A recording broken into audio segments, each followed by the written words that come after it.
नमस्कार, आप देख रहे हैं हॉर्नबिल टीवी। छत्तीसगढ़ की खबरों के हिंदी बुलेटिन हमर छत्तीसगढ़ में मैं माही आपका स्वागत करती हूँ। मुख्य समाचारों के बाद अब खबरें विस्तार से। बिलासपुर जिले के तखतपुर क्षेत्र में कथा वाचन के दौरान कथावाचक आशुतोष चैतन्य द्वारा सतनामी समाज के खिलाफ कथित आपत्तिजनक टिप्पणी का मामला लगातार गरमाया हुआ है। विवादित टिप्पणी के बाद सतनामी समाज में भारी आक्रोश देखा गया था।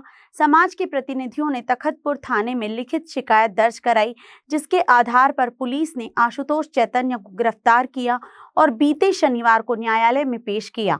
न्यायालय ने सुनवाई के दौरान उन्हें 2 दिन की न्यायिक रिमांड पर जेल भेज दिया था। इसी क्रम में सोमवार को अदालत ने आशुतोष चैतन्य को सशर्त जमानत प्रदान की। जमानत आदेश जारी होने के बाद उन्हें बिलासपुर सेंट्रल जेल से रिहा कर दिया गया। रिहाई के दौरान जेल परिसर के बाहर समर्थक और विरोधी दोनों की भीड़ दिखाई दी। किसी भी प्रकार की विवादित स्थिति उत्पन्न न हो, इसके लिए पुलिस ने सुरक्षा का विशेष इंतजाम किया और उन्हें मुख्य द्वार से नहीं बल्कि गौशाला वाले गेट से बाहर निकाला। जमानत पर रिहाई के बाद आशुतोष चैतन्य सीधे मध्य प्रदेश के लिए रवाना हो गए। सूत्रों के अनुसार जेल परिसर के बाहर पहले से ही एमपी की कई गाड़ियां उनकी प्रतीक्षा कर रही थी। यह मामला क्षेत्र में अब भी चर्चा का विषय बना हुआ है। प्रदेश में लगातार समाजों के खिलाफ विवादित टिप्पणियों का सिलसिला थमने का नाम नहीं ले रहा है। पहले अमित बघेल द्वारा सिंधी और अग्रवाल समाज पर की गई टिप्पणी ने विवाद खड़ा किया। उसके बाद विनोद पांडा का मामला सामने आया। इसी क्रम में न्यायधानी में कथावाचक आशुतोष चैतन्य द्वारा सतनामी समाज पर की गई टिप्पणी को लेकर भारी बवाल हुआ था। यह मामला शांत भी नहीं हुआ था कि अब देवांगन समाज के खिलाफ आपत्तिजनक टिप्पणी का नया विवाद खड़ा हो गया है। देवांगन समाज के लोगों ने आरोप लगाया है कि बिलासपुर के डीपूपारा निवासी मीनाक्षी रजक ने सोशल मीडिया में समाज के खिलाफ आपत्तिजनक शब्दों का इस्तेमाल किया है। समाज के सदस्यों का कहना है कि मीनाक्षी रजक के खिलाफ अन्य जिलों में पहले ही एफआईआर दर्ज कराई जा चुकी है और अब बिलासपुर के सरकंडा थाने में भी औपचारिक शिकायत दर्ज की जाएगी। समाज के लोगों का कहना है कि यदि प्रशासन इस मामले में त्वरित कार्यवाही नहीं करता तो वे कलेक्टर और एसपी को ज्ञापन सौंपकर बड़े पैमाने पर आंदोलन की शुरुआत करेंगे। मीनाक्षी रजक की कथित टिप्पणी से समाज में भारी आक्रोश है। बड़ी संख्या में समाज जन सरकंडा थाने पहुंचे और जन आंदोलन की चेतावनी दी। मीनाक्षी रजक द्वारा जो है सोशल मीडिया में आपत्तिजनक जो है टिप्पणी की है, जो पूरे देवांगन समाज के लिए वो बहुत ही निंदनीय है। और इसके लिए ये जो है सरकंडा थाना आज पूरा महिला समूह और ये देवांगन समाज के सभी पदाधिकारी आए हैं और ज्ञापन सौंपेंगे। और इसके अलावा मुंगेली और महासमुंद, कांकेर, बाकी जगह समाज जो है उनके खिलाफ एफआईआर दर्ज करवा चुके हैं। और आज जो है यहाँ सरकंडा थाना है, यहाँ से यदि कार्रवाई हो जाती, बढ़िया हो जाता तो अच्छा है। नहीं होता है तो हम एसपी कार्यालय और कलेक्टर को भी ज्ञापन सौंपेंगे। 15 नवंबर को कोर्ट परिसर में हुए विवाद का मामला तूल पकड़ता जा रहा है। इसी प्रकरण को लेकर बजरंग दल के कार्यकर्ता बड़ी संख्या में सोमवार को एसपी कार्यालय पहुंचे और कोटा थाना प्रभारी तोप सिंह नवरंग के खिलाफ बड़ी कार्यवाही की मांग की। बजरंग दल का आरोप है कि कोर्ट परिसर में हुए हंगामे के दौरान टीआई तोप सिंह नवरंग ने उनके सुरक्षा प्रमुख राजीव शर्मा को धक्का देकर गिराया। संगठन का कहना है कि टीआई ने कथित रूप से अपने समाज के लोगों का संरक्षण किया, जबकि सतनामी समाज के लोग वहां बड़ी संख्या में मौजूद थे, जिन्हें रोका नहीं गया। बजरंग दल ने एसपी रजनेश सिंह से मांग की है कि टीआई तोप सिंह नवरंग के खिलाफ एफआईआर दर्ज कर उन्हें तुरंत निलंबित किया जाए। वहीं एसपी रजनेश सिंह का कहना है कि पूरा घटनाक्रम वीडियो फुटेज में कैद है और तथ्यों की जांच के बाद ही आवश्यक कार्यवाही की जाएगी। यह पूरा मामला उस समय का है जब 15 नवंबर को आशुतोष चैतन्य को कोर्ट में पेश किया गया था। सुनवाई के दौरान 2 गुटों में विवाद हो गया था, जिसे नियंत्रित करने के लिए पुलिस को बल प्रयोग तक करना पड़ा था।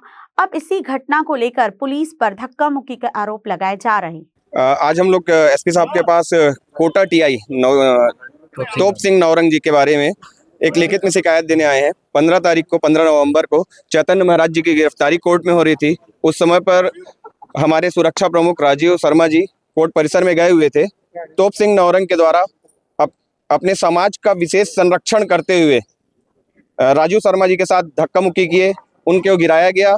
और हमारे जो राजीव शर्मा सुरक्षा प्रमुख है वो भूतपूर्व सैनिक है वो एक पैर से विकलांग है। ये बात तोप सिंह नौरंग बहुत अच्छे से जानते हैं। उसके बाद भी उनके साथ उन्होंने धक्का मुक्की की, कॉलर पकड़ के उनको गिराया गया, अपशब्द बोला गया, लंगड़ा बोला गया, बहुत सारी ऐसी ऐसी चीजें की गई। बल्कि वहां पर बहुत सारे सतनामी समाज के 200-300 लोगों थे, लेकिन उनको रोका नहीं गया। उनके लिए सिर्फ 2 पुलिस थी, लेकिन हमारे 4 लोग गए हुए थे। उन 4 लोगों के लिए उन्होंने पूरी पुलिस प्रशासन को हमारे 4 लोगों के ही लगा दिया और उनको धक्का मार के बाहर निकाला गया। और ऐसा कृत्य तोप सिंह नौरंग जी के द्वारा जो किया गया है, यह बहुत ही निंदनीय है। इसकी हम हिंदू संगठन पूरा भरपूर विरोध करते हैं और एसपी साहब से मांग करते हैं कि तोप सिंह नौरंग के ऊपर FIR दर्ज कराई जाए और उसके निलंबन के लिए हम मांग करते हैं। एसपी साहब से बात हुई, उन्होंने क्या आश्वासन? एसपी साहब ने बताया कि इस पर वीडियो देखा जाएगा और वीडियो देखने के बाद 3 दिन के अंदर उस पर चर्चा की जाएगी और जवाब मांगा जाएगा तोप सिंह नौरंग से। और उसके बाद साहब बोलेंगे कि 3 दिन के बाद आके मुलाकात करने के लिए। मांग थी कि वहाँ पर कुछ पुलिस कर्मियों ने जबरदस्ती उनको धक्का दे दिया, ऐसा आरोप लगा रहे हैं। और जो भी उनकी शिकायत है उस पर हम लोग जांच के लिए एडिशनल एसपी को दिया है। एडिशनल एसपी उसमें जांच करके उसके सबके वीडियो फुटेज हैं, जो भी चीज़ें हैं हमारे पास सारी वीडियो फुटेज हैं, सारे एविडेंस हैं। और कोई भी व्यक्ति किसी भी प्रकार से, किसी भी संगठन, किसी भी हमारे प्रतिष्ठित समाज की आड़ लेकर अगर इस तरीके से कानून को अपना हाथ में लेगा तो उसके साथ सख्ती से पुलिस कार्रवाई करेगी, इसमें कोई भी दो राय नहीं। अपनी 4 सूत्रीय मांगों को लेकर जारी सहकारी समिति कर्मचारी संघ की अनिश्चितकालीन हड़ताल को पूर्व मुख्यमंत्री भूपेश बघेल ने मंगलवार को खुला समर्थन दिया। वे दुर्ग के मानस भवन पहुंचे, जहां हड़ताल पर बैठे कर्मचारियों से मुलाकात की। इस दौरान उनके साथ पूर्व मंत्री अनिला भेड़िया, गुंडरदेही विधायक कुंवर निषाद और बालोद विधायक संगीता सिन्हा भी मौजूद रही। पूर्व सीएम बघेल ने राज्य सरकार पर तीखा हमला करते हुए कहा कि किसानों की धान कटकर तैयार है और वे सोसाइटियों में बेचने की तैयारी कर रहे हैं, लेकिन सरकार के गलत निर्णयों से किसानों को बड़ा नुकसान हो रहा है। उन्होंने आरोप लगाया कि सॉफ्टवेयर एग्रोटेक में अनिवार्य पंजीयन लागू होने के कारण लाखों किसान पंजीयन से वंचित हो रहे हैं, जिससे लाखों हेक्टेयर धान की बिक्री रुक जाएगी। उन्होंने कहा कि सरकार के तुगलकी फरमानों के कारण किसान और सहकारी समितियों के कर्मचारी दोनों परेशान हैं। अपनी जायज मांगों को लेकर शांतिपूर्ण तरीके से आंदोलन कर रहे कर्मचारियों के साथ कांग्रेस पूरी मजबूती से खड़ी है। बघेल ने मांगों के तत्काल समाधान की जरूरत पर जोर दिया। एक तरफ जहां किसान का फसल तैयार हो गया है, किसान अब सोसाइटियों में धान ले जाने के लिए तैयारी कर रहे हैं, वहीं सरकार के गलत निर्णयों के कारण से जहां एग्रो स्टेक में पंजीयन होना अनिवार्य है, उस चक्कर में हजारों लाखों किसान उसमें छूट रहे हैं। लाखों हेक्टेयर धान नहीं बेच पाएंगे किसान, एक समस्या ये है। दूसरे तरफ जो तुगलकी फरमान जारी किए हैं, अब पिछले 15 दिन से कर्मचारी हड़ताल पे हैं, इनकी मांग जायज है। जो कंप्यूटर ऑपरेटर को 9 महीने बढ़ाकर हमने 12 महीना किया था, उसको उन्होंने 6 महीने कर दिया। और दूसरी बात यह है कि ये जो सुखद वाला मामला है, इसकी रिकवरी यदि सोसाइटियों से किया जाएगा तो सहकारिता तो खत्म हो जाएगा। और ये पूरा षड्यंत्र यही चल रहा है कि पूरे सहकारिता सिस्टम को खत्म कर दिया जाए, ताकि आने वाले समय में अडानी यहाँ धान खरीदी कर सके। ये सारा षड्यंत्र विष्णु देसाई की सरकार कर रही है और अधिकारियों की मिली भगत है, उनको खरीदना न पड़े, इसलिए सब वो अडानी के लिए ये सारी व्यवस्था कर रहे हैं। बर्खास्त और एफआईआर भी हो रहे हैं। ये बर्खास्त कर रही सरकार, कर्मचारी इस्तीफा अपना भेज रहे हैं, क्योंकि यदि आप उनसे रिकवरी करेंगे तो जितना तनख्वाह नहीं, 18,000 20,000 इनकी तनख्वाह है और लाखों करोड़ों का नुकसान होगा हर सोसाइटी में। पिछले साल का धान अभी भी पड़ा हुआ है, 2 लाख से अधिक मीट्रिक टन अभी विष्णु देसाई के जिले में पड़ा हुआ है, अभी तक उठाव नहीं हुआ है। तो इसका यदि नुकसान की भरपाई यदि उन कर्मचारियों से करेंगे तो उनका तो तनख्वाह नहीं है उतना। कानून व्यवस्था चरमरा चुकी है, लगातार हत्याएं हो रही है। दुर्ग जिले में ही 20 हत्याएं अब तक हो चुकी है। कानून व्यवस्था से सुधर नहीं रहा है, इनको कोई मतलब नहीं है, क्योंकि वोट चोरी से सरकार बनती है, क्यों चिंता करेंगे, जनता की क्यों परवाह करेंगे। आपने टोकन लिया क्या सर? मैं तो भेजा था आदमी, लेकिन बिजली गुल हो गई थी। लगातार चालान काटा जा रहा है सड़कों पे, बिजली गुल, कोई टोकन नहीं मिल रहा है। और 15 तारीख धान खरीदी, किसान गया 13 तारीख को टोकन काटने, 14 तारीख का टोकन दे दिया ऐसा भी चल रहा है। और 15 तारीख खरीदी है तो 14 तारीख का टोकन कैसे, ये व्यवस्था। और आज पूरे पटवारी से या तहसीलदार से धान खरीदी की व्यवस्था कराओगे। जो काम ये लोग 25 साल से 30 साल से कर रहे हैं कर्मचारी, उनसे तो चूक हो जाती है। ये तो उनके लिए बिल्कुल नया है, ये एसडीएम तहसीलदार के लिए। ये कैसे, कृषि विभाग के लिए बिल्कुल अलग सिस्टम है, वो कैसे कर लेंगे 6 महीने का। भारतीय जनता पार्टी ने कहा है कि राहुल गांधी पूरे देश भर की चुनौती है और भूपेश बघेल होती है। देखिए, ये कुछ भी बोले, लेकिन सवाल इस बात का है कि बताए निर्वाचन आयोग और भारतीय जनता पार्टी बिहार में 65 लाख नाम कैसे कटे, और 16 लाख आवेदन आए थे, 21 लाख नाम कैसे जुड़ गए। और खुद निर्वाचन आयोग के अध्यक्ष बोलते हैं कि 7 करोड़ 40 लाख मतदाता हैं 30 सितंबर को, और जब मतदान होता है 7 करोड़ 45 लाख हो जाता है। कैसे मतदाता संख्या बढ़ता है? तो ये जब सवाल करो तो इनका जवाब तो दे नहीं पा रहे हैं। तो ये आए बाएं साएं सब बोल रहे हैं। सिरगिट्टी में संस्कृति और परंपरा का अद्भुत संगम देखने को मिला, जहां राउत नृत्य महोत्सव समिति एवं यादव समाज सिरगिट्टी द्वारा आयोजित वार्षिक राउत नृत्य महोत्सव इस वर्ष भी पूरे उत्साह के साथ संपन्न हुआ। 16 नवंबर रविवार की शाम सिरगिट्टी के बन्नाक चौक स्थित खेल मैदान में आयोजित इस भव्य कार्यक्रम ने हजारों दर्शकों को आकर्षित किया। महोत्सव के मुख्य अतिथि बिल्हा विधायक धर्मलाल कौशिक रहे, जबकि कार्यक्रम की अध्यक्षता राज्य पिछड़ा वर्ग आयोग के पूर्व अध्यक्ष डॉक्टर सोमनाथ यादव ने की। अतिथियों ने दीप प्रज्वलित कर आयोजन की शुरुआत की और समाज की सांस्कृतिक विरासत को मंच पर सहेजने के इस प्रयास की सराहना की। जैसे ही राउत नाचा की पारंपरिक धुनें मैदान में गूंजी, पूरा माहौल ऊर्जा और उत्साह से सरोबार हो गया। अलग अलग गांव से आई 20 राउत नृत्य समितियों ने पारंपरिक परिधानों, ढोल मांदर की थाप और तालबद्ध नृत्य प्रस्तुति से दर्शकों का दिल जीत लिया। हर प्रस्तुति पर दर्शक तालियों से मैदान गुंजाते रहे। आयोजक समिति के सदस्यों ने बताया कि महोत्सव को हर साल नई दिशा और भव्यता देने का प्रयास किया जाता है। इस वर्ष भी कार्यक्रम में कई नवीनताएं जोड़ी गई, जिससे आकर्षण और बढ़ गया। आयोजन में बड़ी संख्या में ग्रामीण, शहरवासी और सामाजिक संगठनों के प्रतिनिधि उपस्थित रहे। यह महोत्सव सिर्फ नृत्य तक सीमित नहीं रहा, बल्कि सामाजिक एकता और सांस्कृतिक गौरव का संदेश देने वाला मंच भी साबित हुआ। रक्षा करे ब्रह्मा विष्णु महेश।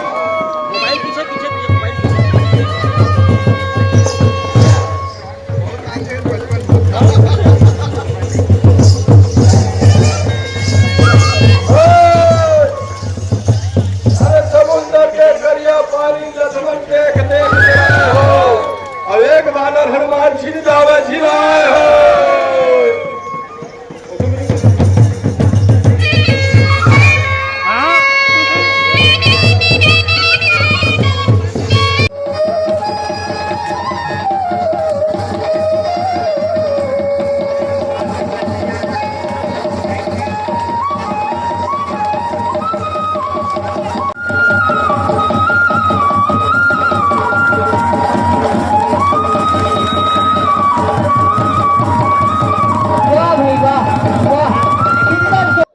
प्रत्येक वर्ष राउतनाथ महोत्सव का आयोजन किया जाता है और इस कार्यक्रम में पूरा मैदान हमारा खचाखच भरा हुआ है। हमारे नर्तक दल यहाँ पर सब उपस्थित हो रहे हैं, बारी बारी से आ करके हमारा जो राउतनाथ महोत्सव का जो आयोजन है उसमें अपना प्रदर्शन कर रहे हैं। और इतने सुंदर और भव्य प्रदर्शन कि उनके एक एक नृत्य पर, दोहे पर और उसके बाद में शौर्य प्रदर्शन पर और अलग अलग झांकी के ऊपर में उसको एक इनाम रखा गया है कि जिससे वो लयबद्ध रहे, शांति से अपना प्रदर्शन करे। और बहुत ही आकर्षक इस आयोजन को किया गया है। आप देख रहे हैं कि जहाँ तक देखेंगे बहुत दूर दूर से लोग यहाँ पर आए हुए हैं और हमारे इस आयोजन की जो भव्यता है हम सबके सामने में है। मैं इसके लिए आयोजन समिति को मैं बहुत बहुत बधाई देता हूँ, शुभकामना देता हूँ कि द्वापर में भगवान कृष्ण का जन्म हुआ, उस विरासत को संभाल करके रखे हुए हैं और सांस्कृतिक विधा के माध्यम से भी, कला के माध्यम से उसको आगे बढ़ाने का काम हमारे यादव समाज के द्वारा किया गया है। मैं इसके लिए उनको बहुत बधाई देता हूँ। आज की हमारे आयोजन समिति में अध्यक्षता डॉक्टर सोमनाथ यादव जी कर रहे हैं। राजेंद्र शुक्ला जी हमारे विशिष्ट अतिथि के रूप में यहाँ पर है और यादव समाज के हमारे सभी प्रबुद्ध जन यहाँ पर उपस्थित हुए हैं। तो मैं बहुत बहुत इनको शुभकामनाएं और बधाई देता हूँ।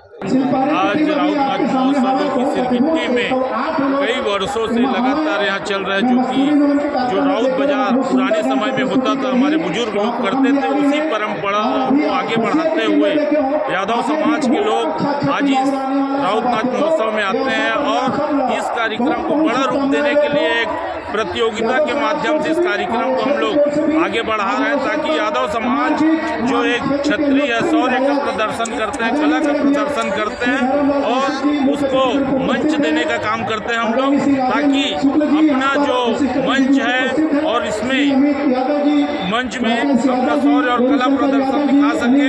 और जिस प्रकार से भगवान श्री कृष्ण जी ने टोली बनाकर सभी यदुवंशियों के साथ नाच किए थे, उसी परंपरा को हम लोग आगे बढ़ाते हुए इष्ट देव भगवान श्री कृष्ण के बताए मार्ग पे चल रहे हैं। और आयोजन समिति और हमारे सबके सहयोग से राउत बाजार बहुत अच्छा व्यवस्थित हो रहा है और जिसमें हजारों की संख्या में भीड़ है। इसके लिए आयोजन समिति और पूरा टीम को मैं बहुत बहुत बधाई देता हूँ, साधुवाद देता हूँ। कार्यक्रम तो जो प्रतियोगिता के रूप में हो रहा है लगभग 5-6 वर्षों से, और राउत बाजार तो पिछले 48-50 वर्षों से यहाँ हो रहा है। कितने टोली आए हैं इस साल? लगभग 20 से 25 टोली आते हैं हर वर्ष। कहाँ से आते हैं?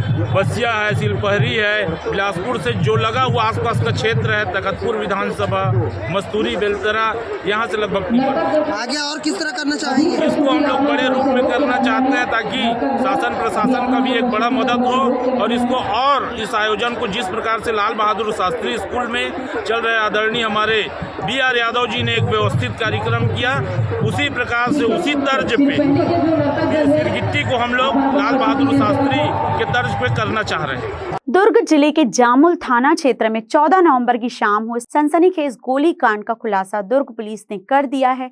बदले की भावना से अंजाम दी गई इस वारदात में शामिल 6 आरोपियों को गिरफ्तार किया गया है, जबकि मुख्य शूटरों की तलाश अभी भी जारी है। घटना जामुल के घासीदास नगर स्थित ईदगाह के सामने हुई थी, जहां विकास प्रजापति पर जानलेवा हमला किया गया। पुलिस जांच में सामने आया कि विकास को बर्थडे इवेंट मैनेजमेंट का झांसा देकर मौके पर बुलाया गया था। तभी बाइक से पहुंचे 2 बदमाशों ने उस पर पिस्तौल से फायरिंग कर दी। गोली उसके दाहिने कान के पास से गुजर गई, जिससे वह बाल बाल बच गया। पुलिस के अनुसार दिसंबर 2024 में हुए शिवम साव हत्याकांड में 5 आरोपी जेल भेजे गए थे। इसी घटना का बदला लेने के लिए शिवम के चचेरे भाई करण साव ने बिहार शरीफ से भाड़े के शूटर बुलवाए थे। शूटरों को वाहन, बाइक और सिम कार्ड भी उपलब्ध कराए गए थे। इस षड्यंत्र में शामिल करण साव, उसका भाई ऋषभ साव, बड़े पापा संजय साव, चाचा संतोष साव, बड़े पापा विनय कुमार साव और दोस्त सुमित कुमार को गिरफ्तार कर न्यायालय में पेश किया गया है। मुख्य शूटरों की तलाश में पुलिस की विशेष टीम विभिन्न संभावित ठिकानों पर दबिश दे रही है। थाना जामुल क्षेत्र अंतर्गत ईदगाह के सामने गुरु घासीदास नगर में दिनांक 14 नवंबर 2025 को शाम 6:30 बजे विकास प्रजापति नाम का युवक है, इसके ऊपर अज्ञात व्यक्तियों के द्वारा गोली चलाई गई थी और जो कि इसके कान के पास से छूते हुए निकल गई थी। उक्त घटना पर थाना जामुल में अपराध पंजीबद्ध किया गया था और आगे की विवेचना की जा रही थी। तभी इसमें संदेही करण साव को हिरासत में लेकर पूछताछ की गई, जिससे यह स्पष्ट हुआ कि ये अपने चचेरे भाई शिवम साव की हत्या का बदला लेने के लिए प्रार्थी के ऊपर हमला करवाया है और इसमें इसके परिवार के जो अन्य सदस्य भी सम्मिलित हैं, इन्हें भी हिरासत में लेकर पूछताछ की गई। सभी ने अपना जुर्म स्वीकार किया, तब इनकी गिरफ्तारी किया जाकर इन्हें न्यायिक रिमांड पर भेजा गया है। और इस कार्य को अंजाम देने के लिए जो आरोपी करण साव है, इसने दिगर प्रांत के अपने रिश्तेदारों को संपर्क किया और वहीं से ही इसने शूटर बुलाए थे और उन्हें वाहन, बाइक और सिम उपलब्ध कराया था और घटना को अंजाम देने के लिए उन्हें हायर किया। दुर्ग नगर निगम कार्यालय के सामने NSUI कार्यकर्ता फिल्टर प्लांट में मिले शव की घटना के विरोध में भूख हड़ताल पर बैठ गए हैं। NSUI ने इसे नगर निगम की गंभीर लापरवाही बताते हुए कहा है कि 3 दिन तक शहरवासियों को उसी पानी की सप्लाई दी गई जिसमें शव मिला था। संगठन ने इसे जन स्वास्थ्य से जुड़ा बड़ा संकट बताते हुए महापौर से शहरवासियों से सार्वजनिक माफी की मांग की है। साथ ही प्रभावित इलाकों में स्वास्थ्य शिविर लगाने, फिल्टर प्लांट की सुरक्षा बढ़ाने और जिम्मेदार अधिकारियों पर कार्यवाही की मांग भी उठाई है। NSUI ने चेतावनी दी है कि जब तक महापौर माफी नहीं मांगते तब तक उनका भूख हड़ताल जारी रहेगा। देखिए, नगर निगम के बाहर हमको भूख हड़ताल सिर्फ और सिर्फ इसीलिए करना पड़ रहा है क्योंकि अलका बागमार जो यहाँ के महापौर हैं उनको अपनी जिम्मेदारी का बिल्कुल भी एहसास नहीं है, 1 रुपये का एहसास नहीं है। शहर, पूरा शहर, दुर्ग शहर पानी वाटर फिल्टर में लाश पड़ रही थी 3 दिन, अज्ञात लाश, और उस लाश का पानी पूरा शहर पीता है, आधा शहर पानी उसको पीता है। लोगों को बीमारियां फैल सकती है, इससे लोगों की धार्मिक आस्था भावनाओं को ठेस पहुंच सकती है, बहुत सारी चीज़ें हैं। और अलका बागमार पता नहीं किस रूट में भाग रही है, किस रूट में काम कर रही है, नगर निगम में उनका ध्यान ही नहीं है 1 रुपये का भी। और जब हमारे कांग्रेस पार्टी के नेता प्रतिपक्ष जो संजय कोलेजी है, इन लोग अपने पार्षद दल के साथ जब बात करने गए मैडम से, तो मैडम उन्हें ये पूछ रही कि आपकी सरकार ने क्या किया, ये क्या किया। अरे आपने अभी क्या कर रहे हैं, अभी आप कितनी बड़ी बात है, कितनी बड़ी दुर्घटना है, क्यों हमारी सरकार में नहीं हुई? धीरज बाकलीवाल जी महापौर थे पूर्व में, ऐसी चीज़ कभी घटना दुर्ग नगर निगम में अपने पत्रकारों ने भी नहीं सुनी होगी जो ये घटना हुई है। तो ये सीधा साफ ये बात को ये बताता है कि पूरा नगर निगम, दुर्ग नगर निगम अपना 2%, 4%, 5% कमीशन तक सीमित रह गए हैं सब अधिकारी, और इनका ध्यान नहीं है। क्या मांग है? देखिए, मांग एकदम सीधी साफ है, कोई हमारी पर्सनल मांग नहीं है, जनता के लिए मांग है कि आप जनता से माफ़ी मांगिए, सबसे पहली चीज़। दूसरा चीज़, आप जनता के बीच में जाके एक हेल्थ शिविर लगाइए, जो लोग ने पानी पिया उनके लिए हेल्थ शिविर, जांच शिविर होना चाहिए। और अगर किसी को कुछ बीमारी निकलती है या कुछ होता है तो उसके जिम्मेदार आप हैं, आपको उसका इलाज कराना चाहिए। और तीसरा, निगम की सुरक्षा को आप इतना तेज करिए, निगम जैसी चीज़ मजाक नहीं है, क्योंकि आप तो मजाक से चुनाव जीत गए हैं, शायद आपको इस जिम्मेदारी का एहसास तो है नहीं। आपको जो मजाक लग रहा है वो मजाक नहीं है, लोगों की जान के साथ खिलवाड़ करना बंद कर दो पूरी तरीके से, नहीं तो हम उग्र आंदोलन भी करना हमको आता है, भूख हड़ताल से नहीं। आंध्र प्रदेश और छत्तीसगढ़ की सीमा से इस समय की सबसे बड़ी खबर सामने आई है। लंबे समय से सुरक्षा बलों के लिए सिरदर्द बना कुख्यात नक्सली और कई बड़ी वारदातों का मास्टरमाइंड हिड़मा मुठभेड़ में मारा गया है। शुरुआती जानकारी के मुताबिक मुठभेड़ में हिड़मा की पत्नी राजे के भी ढेर होने की खबर है। ग्रेहाउंड जवानों और नक्सलियों के बीच यह मुठभेड़ देर रात चली, जिसमें अब तक 6 नक्सलियों के शव बरामद हुए हैं। इलाके में अभी भी ग्रेहाउंड फोर्स का कॉम्बिंग और सर्च ऑपरेशन जारी है। सुरक्षा एजेंसियां आसपास के जंगलों में अन्य नक्सलियों की मौजूदगी को ध्यान में रखते हुए ऑपरेशन को और तेज कर रही हैं। हिड़मा के मारे जाने को सुरक्षा बलों की एक बड़ी सफलता माना जा रहा है, क्योंकि वह कई बड़ी नक्सली घटनाओं और सुरक्षा बलों पर हमलों का मास्टरमाइंड रहा है।